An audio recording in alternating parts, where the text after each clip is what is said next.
Okay.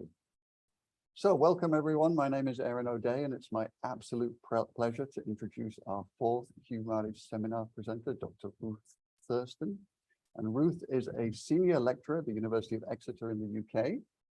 And her research interests are really varied actually, but in general, she uses documentary sources to build really fascinating narratives on the use of marine resources and in particular, their impacts on ecosystems over time. Actually, Ruth and I share a little bit of history. We both got our undergraduates in Liverpool, and she did her PhD actually in my hometown of York. So we're both Northerners, I guess.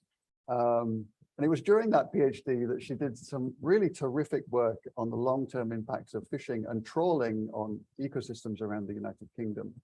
Then she took a postdoc in Australia, where she expanded into using interviews and popular media. So she's really using lots of different tools to get at like root questions of historical changes. But now she's back in the UK, unfortunately in the south, but still a nice place in Exeter. And there she's kind of returning to some of the themes from her PhD and picking up those up, as well as expanding her research interests into Europe with European colleagues. So thank you so much, Ruth, for giving us the time to tell us about your research. It's a pleasure to have you join us. I'll hand it over to you now. I think you can just go ahead and share your screen directly. Lovely, and thank you so much for that kind introduction. I did not know we had that shared history, so that's fantastic. Okay, I have shared my screen and hopefully you can all see that and you can hear me okay. So yes, thanks again for having me and for taking the time to listen. So this talk, I'm focusing on using historical approaches to understand marine ecosystem change and sort of evidencing changes in marine resource use as well. So of course, exploring, as many in this audience will know, exploring past changes in marine systems is an enormously wide branch of research, and it incorporates multiple disciplines. And my research is necessarily much narrower than this. As Aaron said, I tend to focus on documentary evidence and retrospective accounts of change, trying to understand the scale and timings of change in marine ecosystems. And I've tended to focus on the Industrial Revolution to the present, mainly because this was a period of huge technological, political and social change that has since that time continued to have big impacts on the way we interacted with our seas and marine life. So let's see whether that'll go forwards. Should do. There we go. So indeed, whilst issues such as the impacts of overexploitation, pollution and development on coastal systems are often in the news today, of course these impacts are not new. Over the last couple of centuries, but often longer in many cases, pressures upon the oceans have escalated, and some of these old pictures can provide quite astonishing insights into the, for example, the abundance of certain species, such as in the bottom corner, the sawfish in Florida, which are now endangered and rarely seen, as well as obviously the pollutants that we were putting into our systems and the dams that were blocking up sort of rivers and estuarine areas. And this picture I wanted to draw your attention to quickly if you haven't seen it before. So this was right back at the beginning of the 20th century, around 1901 to 1904. And it is a picture of steam trawlers moored up in Grimsby, which is an area in the northeast of England. And it was heart of the expansion of the trawl fishing industry once the Industrial Revolution took hold and steam power became the way of things. And often these vessels were out at sea, but in this case, there had been a coal strike, so they were all there in one place. And this was a really rare photo showing, just the fishing power that we had well over a century ago in that one location. And so really quite, surprising. And despite these centuries of interaction and awareness of increasing sort of rapid ecological changes, we still tend to underestimate the scale of changes that have occurred in the past centuries and decades. This is a picture again from sort of the northeast of England, actually sort of off Flamborough Head. And I took this picture because I thought this was just a wonderful, it showed that it's really difficult to see beneath the sea. It's really difficult to get technology and take it beneath the sea. And that is part of the reason why, we struggle to understand how things have changed over longer periods of time, over decades and centuries. Of course, since then I moved to Australia and realized that sometimes you can actually see under the sea from the surface. I didn't realize that before. But I feel my point still stands. Changes are often hidden from view. And of course, we only started monitoring in recent decades with a few notable exceptions. Aggravating this lack of awareness is a phenomenon that's been coined the shifting baseline syndrome. And this was coined in the 1990s by Daniel Pauly, a fisheries scientist, where really he showed that without reference to the past, each new generation tends to perceive the environment that they grew up in as natural. And this was demonstrated ably by Andrea Sainz Arroyo and people since, but she interviewed 3 generations of fishers in the Gulf of California and found that the youngest generation of fishers described this denuded ecosystem that they knew today as perfectly natural. This was seen somewhat differently by sort of the middle-aged generation, and the older generation remembered an era of rather abundant predators and many abundant fish species. And this was backed up by archival information from that region.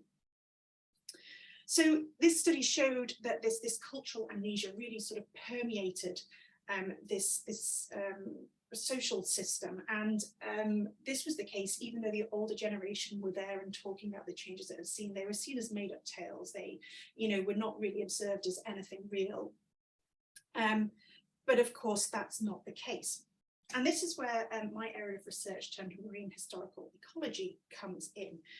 So essentially this is an interdisciplinary approach that provides an understanding of past human-environment interactions and the ecological and social outcomes of these. So essentially we ask questions like what were marine ecosystems like before we started developing the coastlines and intensively fishing?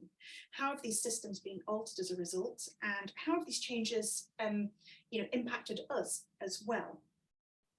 So it makes use of data and methods from a range of disciplines, and it includes the natural and social sciences, it includes the humanities.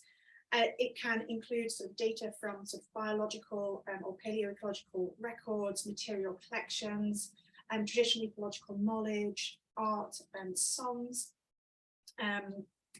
It can also include more recently sort of government or trade data, popular media, diaries, household records.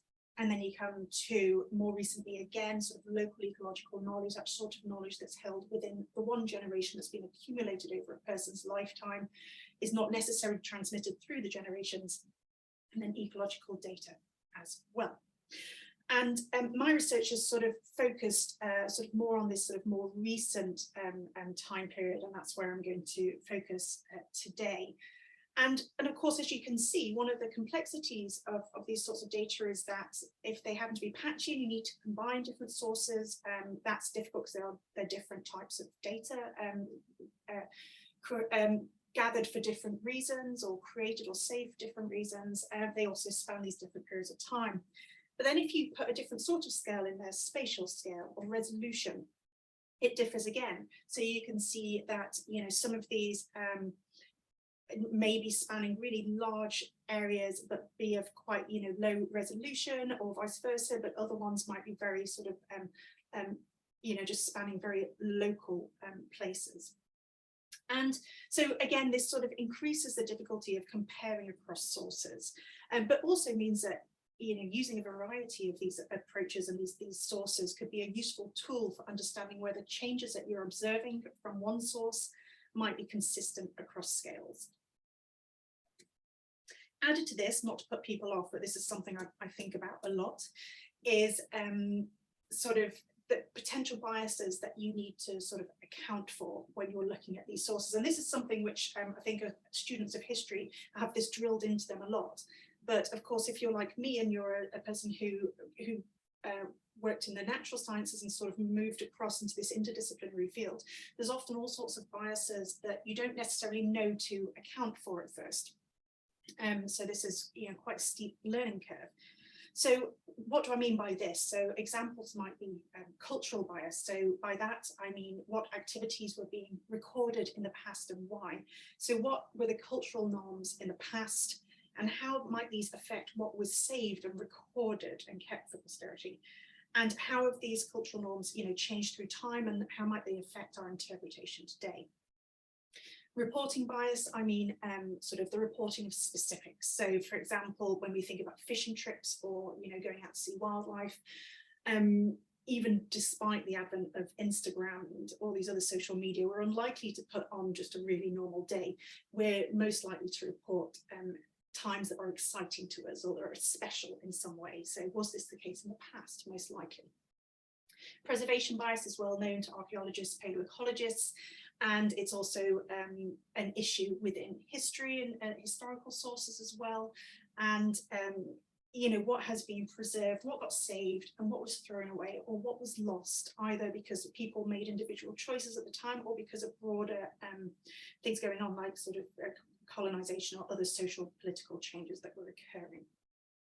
Retrospective bias is, what do people remember? Do they have sort of this nostalgic view of the past? It can also include the shifting baseline syndrome.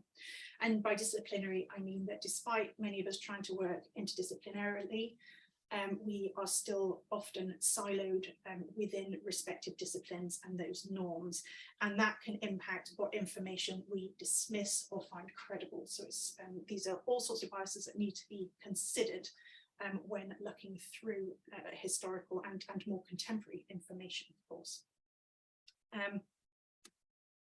So there's opportunities and challenges with such historical data.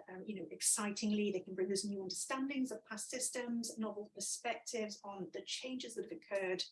But there are these challenges of data interpretation, which means there's a potential lack of fit to contemporary assessment. And it raises questions of which baseline should we be considering, or whose baseline.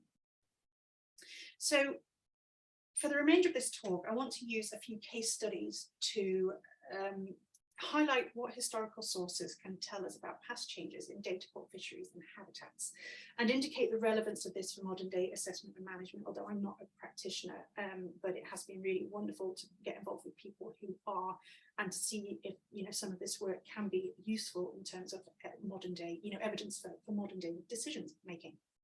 So I'm going to be focus on several case studies from Australia and then a brief one from Europe. And all of this is in collaboration with a large number of co-authors who I will highlight throughout. So firstly, I want to talk about some past and ongoing research on historical trends in fisheries along the east coast of Australia.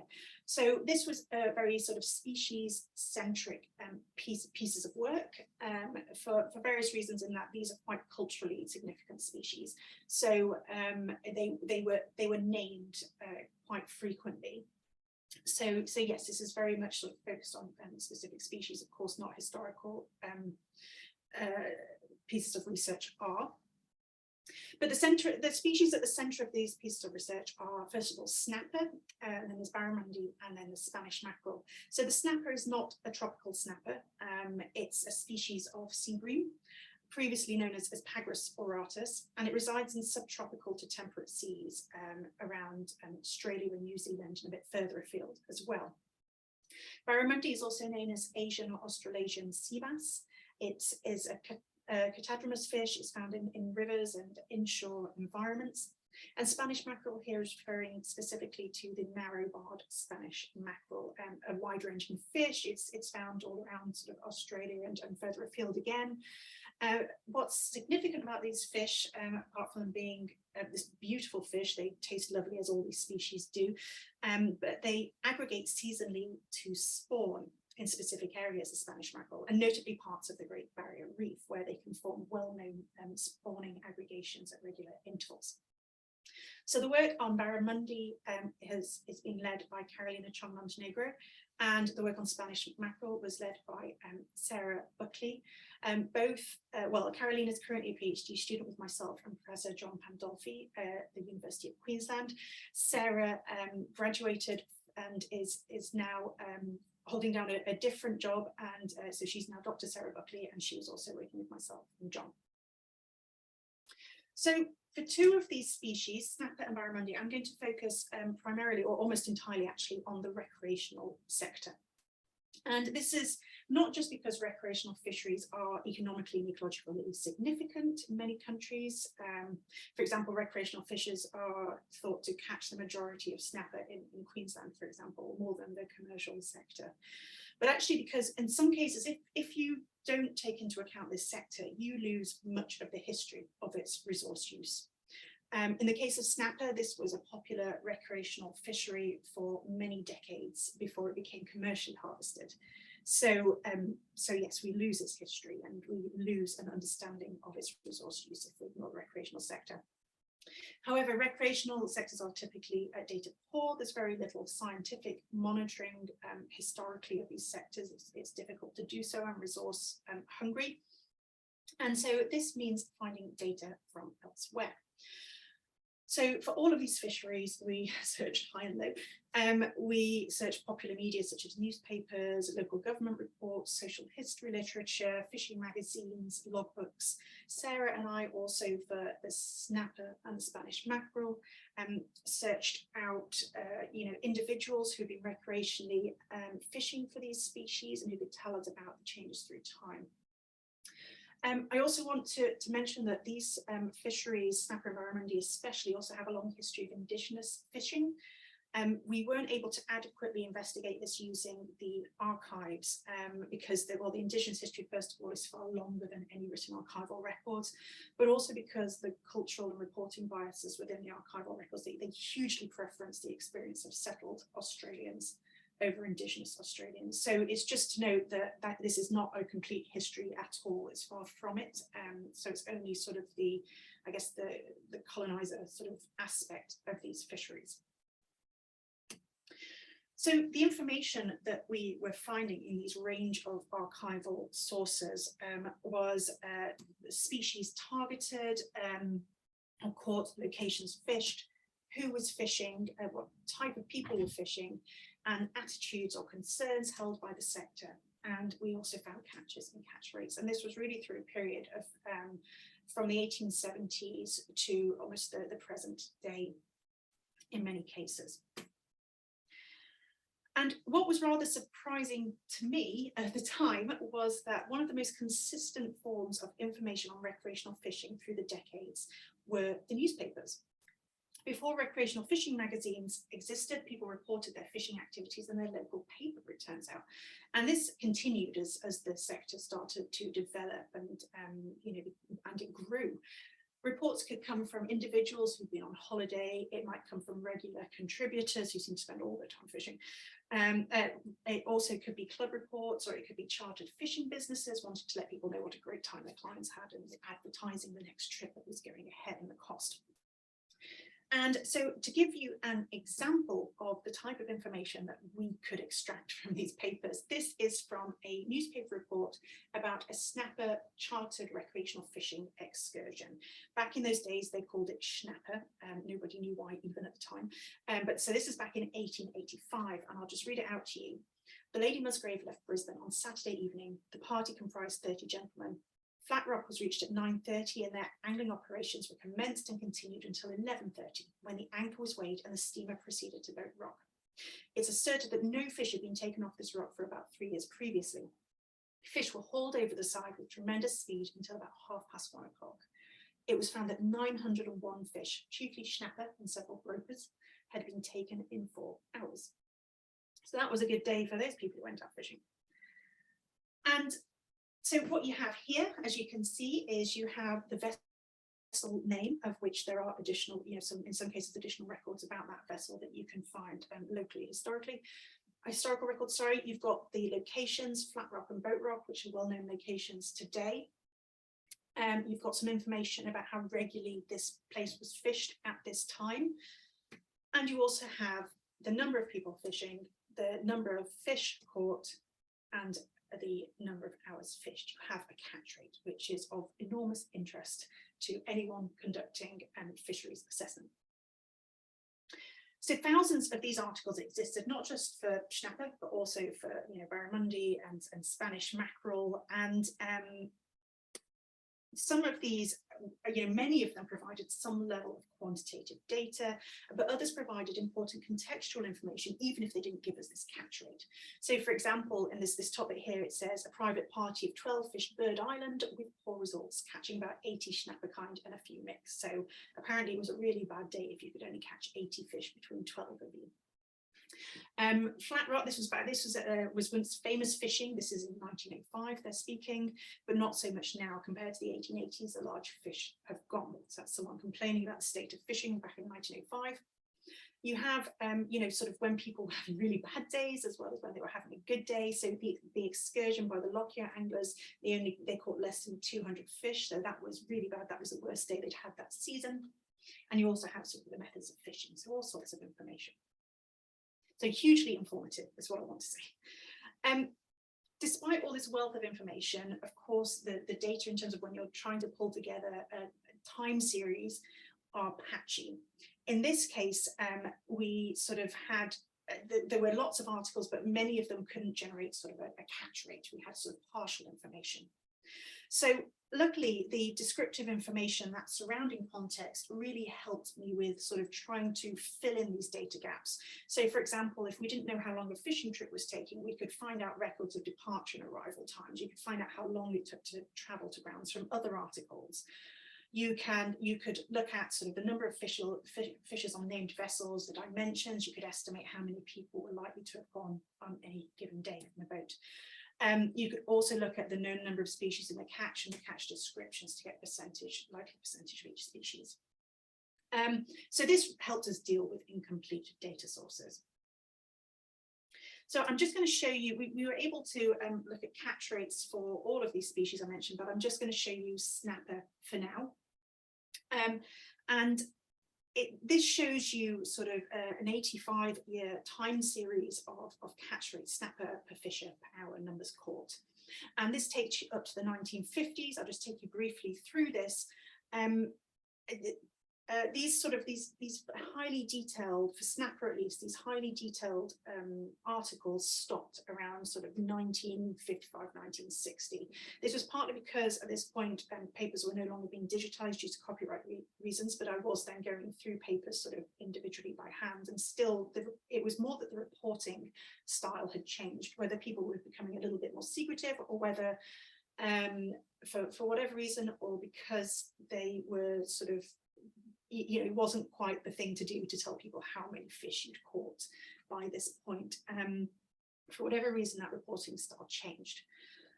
And what you can see is that you get data for a period of time where previously there was no data on this fishery available.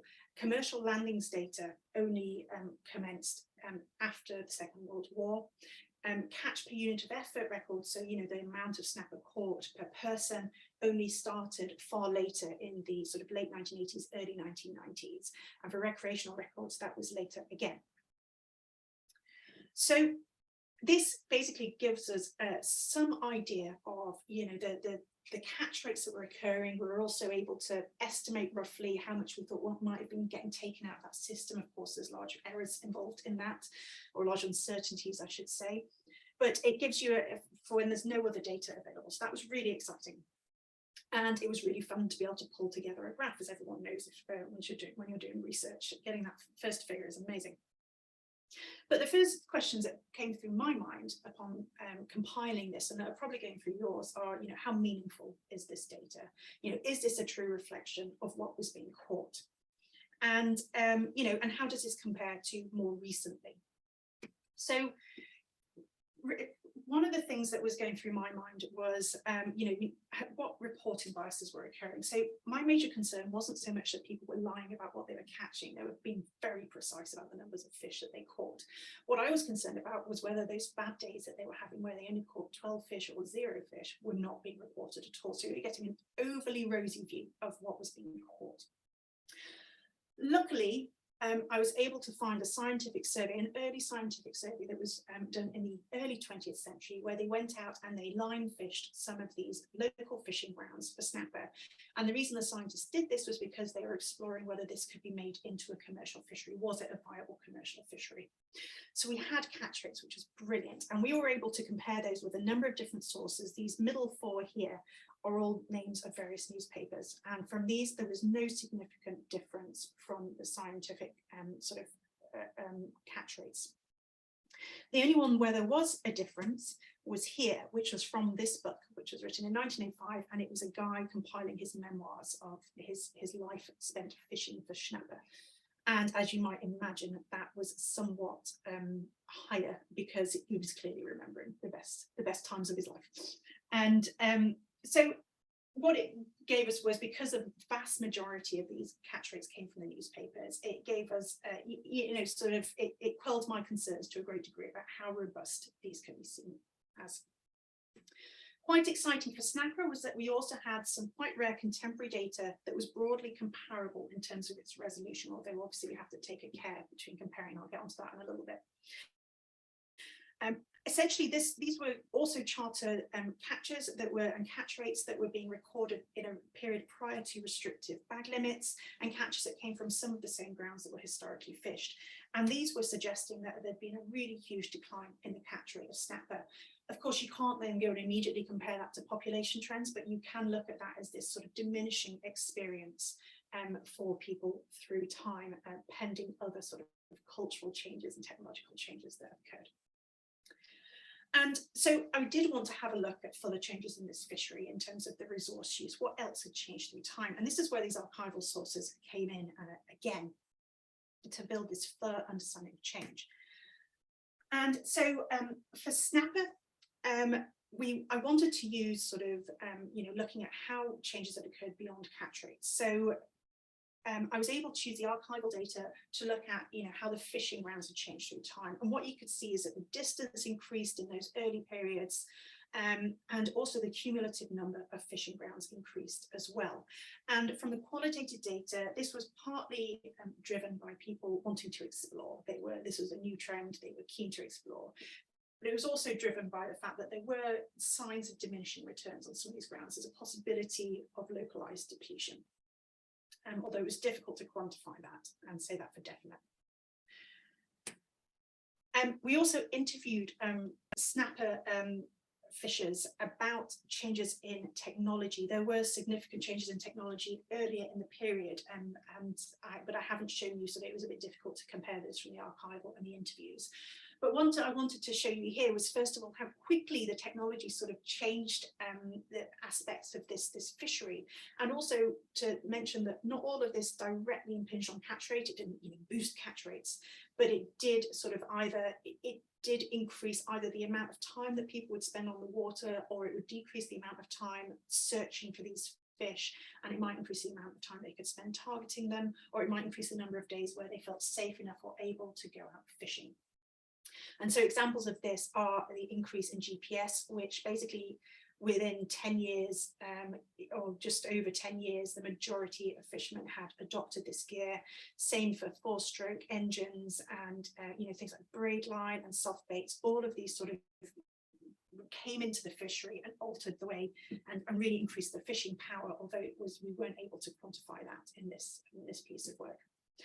What I also wanted to show you was interviews that we held with commercial fishers who targeted snapper and asked them about their technological sort of innovations and when these occurred.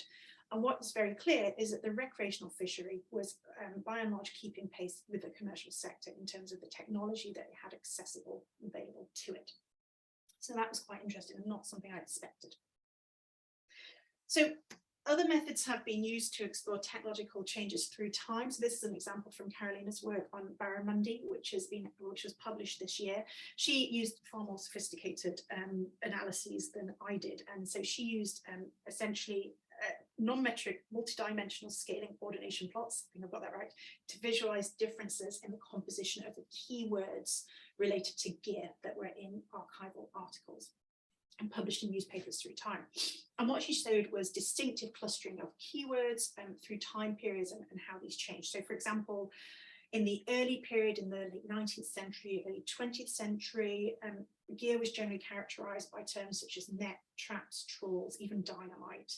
But these became much more sophisticated through time, and by sort of post-World War period, it was steel, minnows and reels. So this is another way of maybe not quantifying, but visualizing how the technology used in these fisheries has changed through time, and really informative.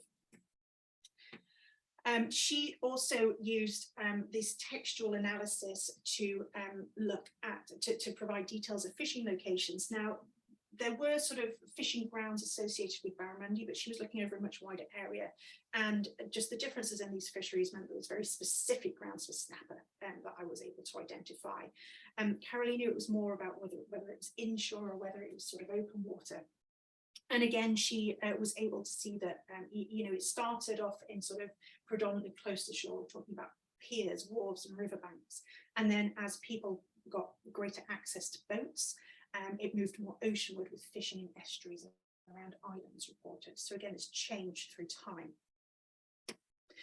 Coming on to Sarah's work, she also interviewed a lot of recreational fishers about Spanish mackerel, but I wanted to actually focus on, in a little bit of a change of tack here, on the commercial fishery, or recreational commercial combined, I should say. And this was partly because the commercial fishery for Spanish mackerel, I think because it was just such an exciting fish, and in terms of targeting it, and it was quite a big deal sort of in some North Queensland areas economically. The commercial fishery got going before the recreational fishery, and then it was a commercial fishery that was reported in these newspapers. And as I mentioned, Spanish mackerel form seasonal spawning aggregations in distinct areas of the Great Barrier Reef. And it's been thought for a few decades that these aggregations could be vulnerable to fishing pressure. But there was not very much high resolution data around. It was really hard to get that information, as you might expect, on what was targeting these sort of who was targeting these aggregations and where. So Sarah, in a really cool piece of work, she combined reports of spawning aggregations and preferred fishing grounds from the newspapers and fisher interviews. And together these spanned a period of 90 years, from the very beginnings of the fishery, where it started very specifically in 1911. It's recorded in the newspapers as commercial fishery. And she was able to show sort of the evolution of preferred targeting of spawning aggregations through periods of time. And what you can see is it starts off this coastal fishery, and then through the decades it sort of moves into the mid sort of Great Barrier Reef, and then it moves north to Cairns.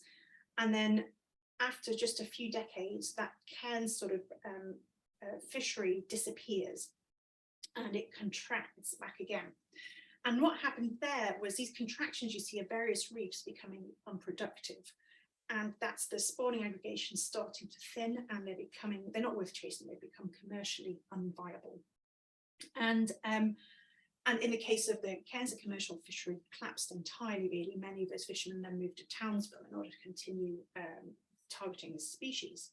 And now it's restricted to really a handful of reefs where the spawning aggregations and the numbers of fish are consistently high during that period.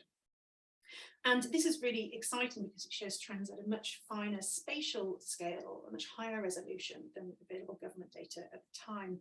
And it also went back further back in time as well than available data. And so what's been really great about this research is that in filling significant knowledge gaps about the history of resource use for these fisheries, is of recreational and commercial interest today, there's some clear routes to application in terms of the assessment and management of these stocks. So this has included the catch rate trends being used as indicators of early abundance. In the case of Spanish mackerel, we were able to estimate, as I mentioned, annual harvest trends for snapper prior to the commercial fishery, showing that quantities were being extracted in those earlier periods. And as a result, when you're looking at assessing these fisheries, you have to assume that virgin biomass is many decades earlier than you might think otherwise using the commercial data alone. It was also great in that the technological innovation, though I wasn't able to quantify it myself, it did aid estimates of fishing power change in terms of assessment. And also something that I found was that these historical changes and narratives were really of interest to key stakeholders. And so there were several magazine articles published that included some of this historical newspaper narratives. So that was really fantastic. So I'm going to just sort of, do an abrupt change. I tried to find a way to sort of seamlessly integrate the next bit, but I failed. So it's just going to be rather abrupt from finfish to shellfish.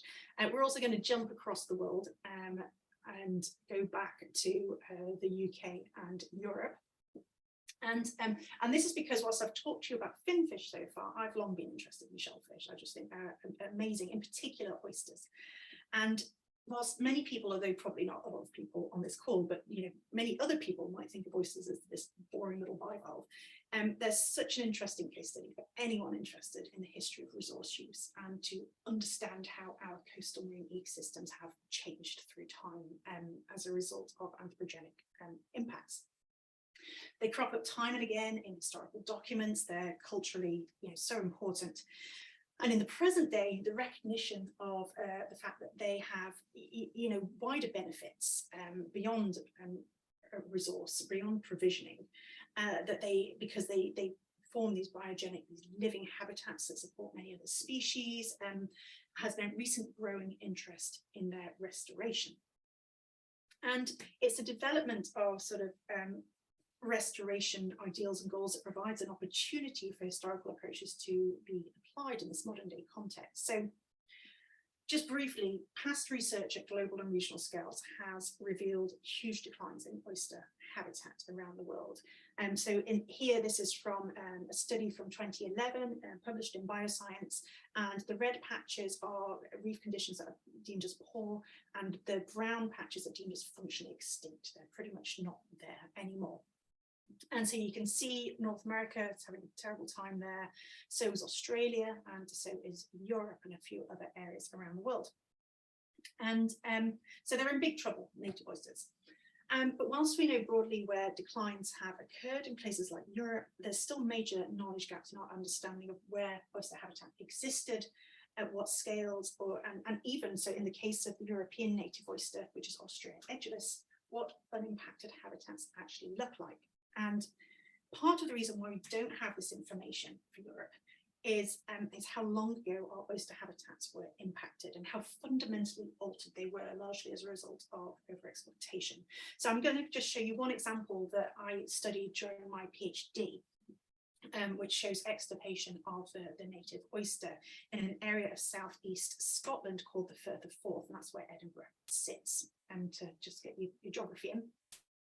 So it was once a location of the most important commercial oyster beds in Scotland since at least the 13th century. The extent of oyster habitat was quite significant. We don't know what this habitat looked like, but we know that people reported it extending as 6 miles across in some places. Now that's probably not likely to be uninterrupted oysters, sort of oyster reefs there, but it's likely to be sandy patches, but we don't know how dense or how the extent to which these patches of oysters might have been. But this is how people reported these beds as 6 miles wide. We first find quantitative evidence of the scale of extraction, at least I did, really in the 1830s. And here there are reports of, on a good day, up to 6,000 oysters were taken by a boat, so that they might have had a couple of dredges on the back. They would have had maybe 4 or 5 fishermen in them. They might have had a sail, but they were, for the most part, rowing. So they weren't big boats, but they could land 6,000 oysters a day. And there is an estimate, how accurate it is, we don't know, of 30 million oysters being extracted in a year in the 1830s. So at this point from the 1830s onwards, fishing for oysters around Europe intensified. Demand rocketed, the population was growing, oysters were seen as both rich man's fare and poor man's fare. Everybody wanted to eat oysters. And in addition to relentless exploitation of the adult oysters, boats would come in from other locations where their oyster beds had already been denuded, and they would take up the small oysters as spat. They would dredge up the almost the entirety of the oysters there, and they would take them back to their grounds in order to try and replenish their local stocks. So from the 1850s, there are numerous concerns being raised by local fishermen, by local government officials about this. Despite these concerns, they couldn't find funding to conduct scientific surveys until many years later, many decades later. And by this point, the oyster fishery was almost a memory. They still caught oysters, but only as a bycatch for other species. And bear in mind that I said up to 6,000 oysters a day could be landed on a good day with maybe a few dredges, probably multiple tows within a day. These scientists took 230 tows of a dredge over a number of days and weeks, and they caught 300 living oysters in total. So even if we account for the fact that they may have been terrible at fishing, that was a really poor amount of oysters to be catching. It's pretty shocking. The next sort of big wide-scale surveys took place decades later again, and there were no oysters could be found, and none have really been found since. There might have been one or two that people have seen but have been unable to relocate. So this is just to give you an idea of the scale of change that we are dealing with in Europe, and of course this has happened in many other locations around the world. And so this means that so many questions remain. You know, it's basic questions for restoration. Where do we restore? What past abundances existed? What should we aim for? Where's the end point? What's the healthy oyster habitat look like? We really don't know any of these questions. And this is why, with these knowledge gaps in mind, there's a group of us who have been collating evidence to try to, understand these lost oyster reefs of Europe. And this has been led by myself and Dr. Fina Zuangassen of the University of Edinburgh, but there's a lot of other people involved as well from multiple European countries who have been gathering this evidence, and we're trying to pull it together and skills that can hopefully inform restoration activities. And so people have been trawling all sorts of historical archives. They've been going through to museum collections, to scientific publications as far back as the 16th and 17th centuries. It's a really great piece of work that is underway and that we're trying to make sense of at the moment. So I'll show you some results, but please bear in mind this is not finished, and we're sort of trying to write the paper at the moment. And so, in terms of the forms that oyster habitats take, we've got some descriptions of these, but just to put again a bit of policy context right at the moment is that these dramatic shifts that have occurred in our coastal ecosystems have directly impacted upon sort of policy restoration guidelines today. So for example, there is a definition of European sort of native oyster reef, which is Austria edulus occurring at densities of 5 or more meters squared. So you could have quite a few oysters, but you could have very few oysters as well, and that would form a reef. And really, because in places like the USA and Australia, there are some living examples of reef habitats, but it's very rare in Europe. So the historical records show that this is really quite a low bar to be aiming for, at least in many locations around Europe. We've got from the 1600s these heavy laden beds with oysters in clumps, heavy clumps that are tearing the nets.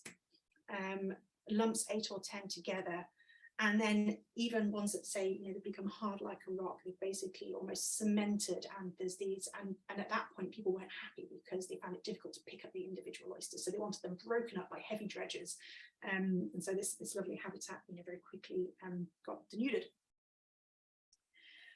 The archival evidence also suggests that oyster habitat could extend over large areas, sometimes multiple miles in length. So I'll just show you this top one here, saying there's an enormous oyster bed in the North Sea. It's nearly 80 miles long and 25 miles, wide, I should say.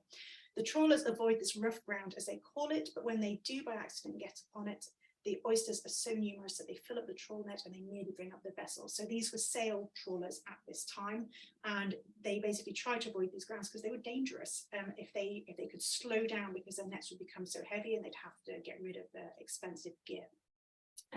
This was written about 10 years before steam trawlers really came into play. And at this point as well, around 10 years later, was when oysters became it was worth travelling out to these grounds in order to target these oysters. At this point it wasn't, because there was still enough in coastal areas to reach demand. So we're also finding out how quickly some of these habitats were lost. So for example, this from the Isle of Man, it took 20 boats 7 years to dredge away the oysters. One boat got 30,000 oysters a week. In other areas, this red line, so this is New Haven, which is on the Firth of Forth, it's one of the ports. This is when regular statistics started to be collected. Before then, it's sort of gathered it from different places. Other people gather that as well. Same for Jersey and Swansea, for example. Really, we've got very sporadic information, but most of it comes before any scientific data started to be collected. And by that point, these oyster beds barely existed. And so what we're bringing together is really sort of understanding of where these oyster habitats were and you know, sort of whereabouts they existed. So this is sort of a first attempt at this, and so I want to acknowledge, obviously, Lynn's lead author on this with me and the NORA working group members, but in particular Hannah McCormick, who's been doing a lot of this visualization for us. And you can see that, you know, oysters existed sort of all around the coastlines of Europe, and this is just zooming in to the Brishazen Island and a few other countries. And you can see that there was these sort of oyster beds out in the open sea, and these along the channel were quite deep water oyster beds that didn't start to they weren't targeted really until the mid 19th century, but then they became very worthwhile targeting.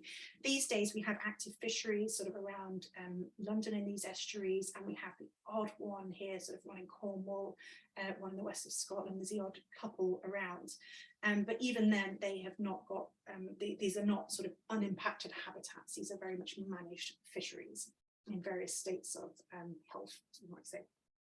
So, so obviously, this is really exciting for me, but in terms of restoration, it's hopefully something that can be inputted and that can be used. So you know, obviously we're not going to get oysters back to this extent. We're not going to get the native oyster back, but knowing where these habitats existed, at what scales, and might help to be able to identify areas where restoration could potentially be trialled, and it might also help with decision making and goal setting at local and regional scale. So maybe in a couple of years I'll be able to report back to you on this and how it's been used, if it's been used. But for now, this is a work in progress that I'm delighted to bring and show you. So just to conclude, I thank you very much for having me here today and for listening. And so marine historical ecology is all about sort of understanding marine ecosystem dynamics through time, on our interactions with these systems in terms of resource use, and how, you know, how we've and how we've driven changes, but also maybe been impacted ourselves by them. Historical perspectives can help to fill information gaps, particularly for, you know, these data poor fisheries or sectors. It hopefully raises ambitions for conservation and restoration and informs management and policy. And of course, it's a fantastic tool for engaging stakeholders. There's many challenges, as I highlighted, in terms of interpreting this information. But in my opinion, it's surpassed by the opportunities it provides to help us understand the past and how we might leverage this information for future management. So thank you all for your time and for listening. And please do get in touch if you have any questions. Wow, thanks, Ruth. That was terrific. It's incredible how you're pulling together so many different lines of evidence, and you really elegantly, you know, adopt the uncertainties and really understand those uncertainties to make different conclusions on all these different scales. It's really impressive. And I love the little vignettes that you gave there. I mean, they're super interesting. So thank you very much for that fascinating talk. So we've got a couple of questions that I am going to read out to you, but just to remind everyone that in the audience, just raise your hand if you have a question, if you would like to read it out yourself, or if you want to add a question to the Q&A button, please go ahead. So we had a question come in from Andre Colonese, who might not be here, had to leave early, so he asked me to read out the question for him. He says, great talk, Ruth. How do you deal with the intentionality and context specific of each new journals? For example, the content of the news may reflect editorial political agendas that may affect the abundance and frequency of species, etc. Yeah, absolutely. That's a really good question. And I don't think I have a particularly good answer to it, only that I try to read enough in terms of the, the information from that time. So for example, if I'm reading the newspapers, I would also try to not be just reading the individual news articles about that particular fishery, for example, but I'd also be trying to read around that as much as possible to understand, yes, so those broader sort of, cultural concerns that are occurring, whether there's been regulatory change, whether there's been sort of, wider events that might impact on that interpretation. And yes, and certainly in terms of editorial, that's a really valid point, in terms of often these newspaper columns would be, they would be vetted, they would be edited by a particular person, and it might be one person through a period of time, but then it might change over, after 10 or 20 years or so. So, and I think often, yeah, there would also be changes in terms of that reflect broader cultural changes as well. For example, at the beginning, snapper fishing was all men, women weren't allowed on the boats. And then it became, as with recreational fishing, in some cases it became much more of a family affair, whereas there were other aspects to recreational fishing that became much more, I guess, macho and, sort of dominated by these masculine characters. So I think in terms of dealing with that, there wasn't really anything that I sort of did sort of quantifiably, but just in terms of trying to describe that context around it and to make a decision as to how meaningful that might be for any changes or non-changes that might be seen in those reports. I think as well, for sort of the species specific, it sort of helps that these have been culturally significant species for decades, and that has not changed. They're still really, really popular species. So that's not a very good answer to that question, I'm afraid, but I think it's a really good question and not an easy answer. No, it's not an easy thing to answer. Thanks very much for your question, Andre.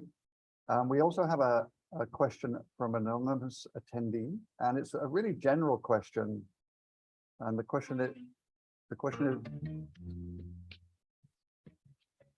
excuse me, the question is, does the field of marine historical ecology address the capitalist processes underlying patterns of economic histories of marine resource use? Great question. The answer is most of the time not explicitly, and I think that's probably an area that's certainly an area that's really ripe for further research. So again, it might be within the context of a particular fishery that people talk about the impacts that some of these processes have had, in terms of some of the technological developments, some of the social and political changes. But I think that's an area where there's a lot of research still to be done. So that's a great question. Thanks. Another question comes from Roy Plotnick, and he asks, is there data on the maximum sizes of fishes caught? Were there size limits imposed, I guess, in the past? Yeah, so that's really interesting. So in some cases, yes, but not always. So I did try to explore that for snapper, and I think that Sarah and Carolina have done that as well. But the sizes in terms of the maximum sizes were not always consistent. So actually Carolina's doing a piece of work on Xanthropus at the moment where she is looking at that. And again, because it's such a big fish that people tended to display the size. Interestingly, so size limits, there were size limits imposed on a number of species, really from the late 19th century onwards. There's questions as to how well these regulations were adhered to. And there were certainly complaints now and again of recreational fishers saying, there are other groups of fishermen who are, they're catching fish that are far too small and they should be, adhering to these minimum size limits. With snapper, there weren't any that I recall maximum size limits imposed. What was interesting though, for the snapper, was that historically, and still a little bit today with some of the older fishers, is that different sizes of fish had different names. So they were called snapper when they were already quite decent sized fish. They were full grown and they had this big lump on their head. They were called another few things, names as well, like horsemen or something related to a helmet that people used to wear in the past, I think. But actually the smaller versions of snapper were called, so smaller than that, slightly smaller than that, were called squire, but they would tend to be above the minimum size limit that is even imposed today. And then you had what were called cockneys or red bream or porgies or something like that, a few names for the smallest again. And partly the reason for that was because they were so distinctively different that some fishermen were not sure whether they were actually the same species or not, although of course eventually there was a consensus that they were, and they all started to call it snapper. But historically, from the naming conventions alone, we have a good idea of roughly what sort of sizes they were, if not the maximum sizes. But again, that's very species specific as to whether they were maximum sizes were reported or not. Thanks for the question. I have a question actually, kind of interested in the oyster, your comment about the oyster beds and the impossibility of their recovery. You mentioned that, and I wondered whether that was, obviously that's on a larger scale, on the entire scale that you have, for example, in that map there. Yeah. That's not going to ever be possible until we drive ourselves to extinction. But do you think that even on a local scale, do you think that the kind of densities on a local scale could be recovered without the kind of source populations that might be needed to recruit larvae and so on? I think the answer is I hope so. I don't really. What is happening at the moment around Europe and the UK? In fact, Bose has just come in saying restoration is possible and there's a factor pathway that is evident. And yes, I would absolutely agree. But there's just to say there's a lot of restoration activity ongoing at the moment and starting up. So I think we're going to be able to demonstrate the extent of that within the next few years. So I'm not sure, but I hope so. And there are certainly some people in this audience who would say yes. Is there any evidence in the historical records where harvesting has ceased and then recovery has happened? And so I'm thinking to the oyster beds of the Pacific of Panama, where we have two regions, and one was collapsed from oyster harvesting, and then they moved to another region, but while they were taking out that, the other one recovered, and then they went back to that one and went back and forth. And that historical data could be useful to estimate or predict future recovery rates. Yeah, so and I would agree. There's definitely examples of that. How regularly those examples occurred and were reported, I'm not sure. But yeah, there's definitely a few examples of that, and there are sort of theories hypotheses that maybe those deep sea oyster beds were receding a lot of some of those coastal areas, particularly around the south and the east coast. But again, not really sure how we could test that. But yes, I think definitely that has been the case historically. Thanks. Well, we've just got another question come in. Do you have time, Ruth? So it's actually on the hour. So if anybody wants to leave, please feel free to go ahead, Ruth, if you would like to continue, or we could stop right now if you prefer. No, that's fine. We have one more question come in from Anna, and she asks, great presentation, Ruth. Do you know if the species you showed us are present in kitchen middens, so shell middens? And it could be a great record too. Thank you. Yeah, that's a really good question. So the answer is certainly yes in some areas. I have not gone into the archaeological data as much, partly because I have not been able to get to it. But I have been told of really some excellent resources by archaeologists. My difficulty is that I don't think there's necessarily a central database of finding this information, and I don't have the skills to do that, but there is a possibility of working with archaeologists to get that information. And I know particularly in places such as Edinburgh, they've found massive sort of, I guess they were called middens of oyster remains as well, and eaten by at times the very poor inhabitants when they were living in the slums. There's evidence that they really depended on the oysters. So yes, they do exist, but I don't know very much about them, unfortunately, and that would be great to include if we're able to. Thanks. So John has a question. He raised his hand. I think you can go ahead and speak, John. I hope it works.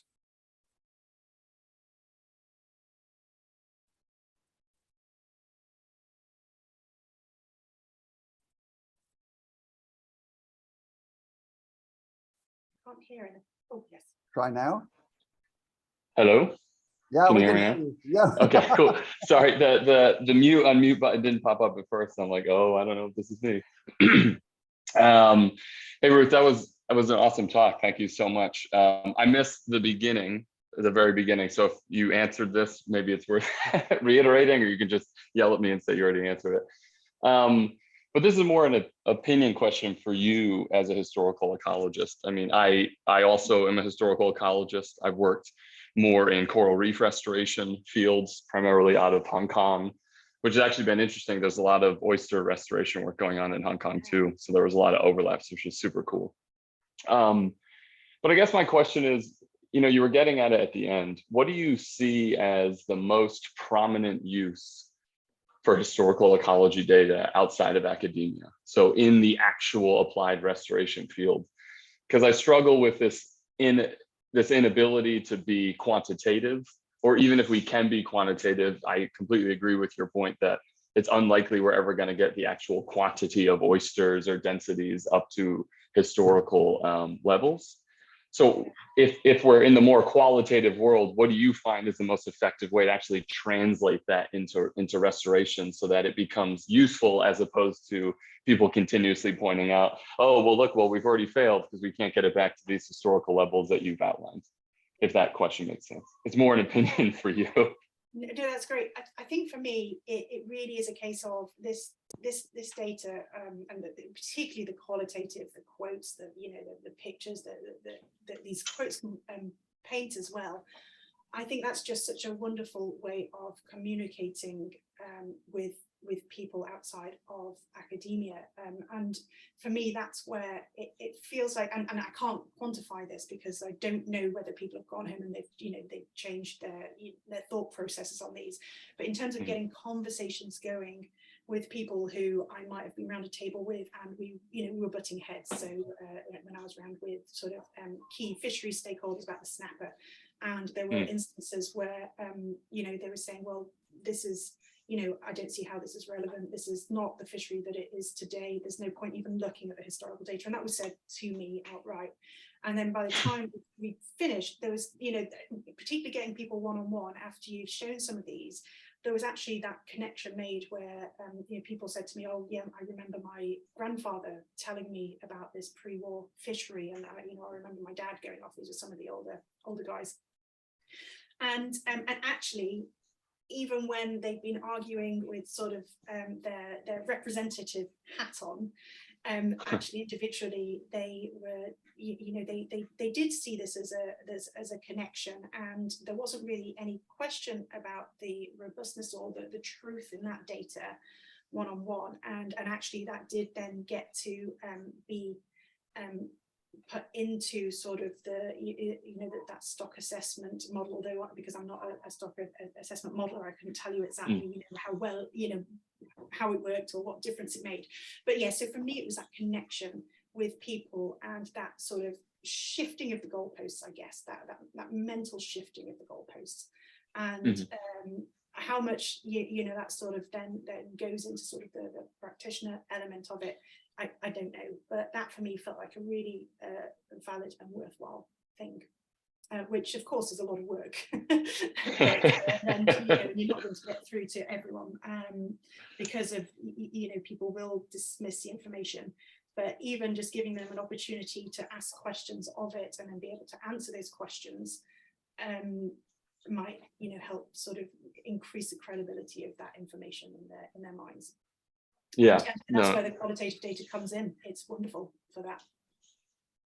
Okay, yeah, no, I appreciate it. Yeah, I mean, I think that's a great answer, because that's also what I found is that, historical ecology plays this role in storytelling and changing people's opinions. And I also am cognizant of the vernacular, or, what we use when we say we hope it leads to future restoration. And I'm curious if you feel there's going to become a more quantitative role that our data can play in actually setting like restoration guidelines or restoration goals for the future, or if it's still at the point where we're first just trying to convince people to be at the table and listen.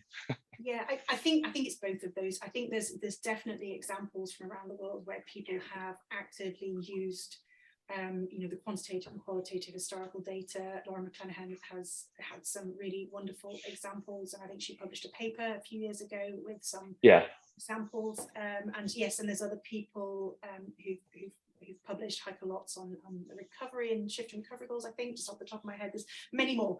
But I also think we are still at that point of convincing people. So I think it's both of those things, and I think it's a great thing to do would be to gather that evidence and to see where are we in different parts of the world and what has worked and why. That would be a really great piece of work, I think. Yeah, a great synthesis. Thanks so much. I just love hearing your experiences. It's encouraging. I appreciate it. Thanks for your question, John. Yeah, the good fight continues. Any more questions before we wrap things up today? Please feel free to raise your hand if you have a question for Ruth. Sorry about the wind noises, it's getting a bit wild out there. You can't hear a thing. Is it a political wind that's happening? Oh yes. Okay, no more questions come in. I just want to thank everybody for joining us today. Really great talk, superb. Thank you so much, Ruth, for giving us your time and your insights and your opinions and your examples and so on. Really great. And let me just remind you that this is a monthly seminar series. Every month we'll touch on a different theme from different experts, and our expert next month will be Dr. Katie Kramer, who's a coral reef historical ecologist, and she'll be talking about Caribbean coral reef management and conservation, and how, I think, hopefully getting to some of the questions that John was touching on there as well, how to make those important bridges actually work in these really critical ecosystems like Caribbean coral reef. So thank you everyone for joining us. Thanks again to Ruth. Have a great rest of the day, and see you next month. Thanks, Ruth.